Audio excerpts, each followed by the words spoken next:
Could it be that nature hides its deadliest weapons against humanity in the most unexpected places?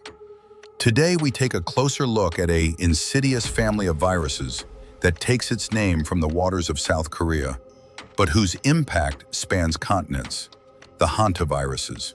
As the calendars turn to April 2026, the passenger ship MV Hondius, gliding through the icy waters of the Southern Hemisphere, began to host a struggle for survival rather than a holiday retreat. On this ship, which departed peacefully from the port of Ushuaia, Argentina, there was another passenger that no one could see, the Andes virus. No one could have predicted that this journey would turn into a global health crisis. On April 11th, the 11th day of the voyage, the first death occurred on board. This was only the beginning. The deaths began before the ship could reach land. First a passenger, then their spouse who had been in contact with them. While the virus moved silently through the corridors of the ship, nations began to close their doors. As the Canary Islands anxiously rejected the vessel, global giants raised their alarm levels. The CDC classified this situation as a Level 3 emergency. So, what was the reason for this fear?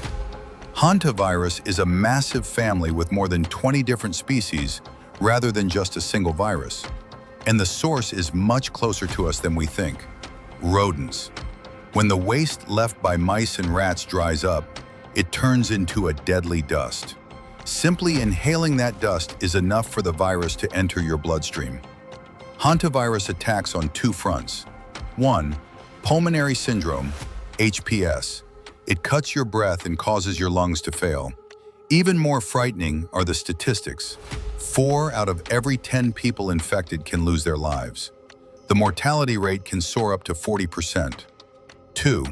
Renal syndrome, HFRS. At this stage, the virus targets the body's internal mechanisms.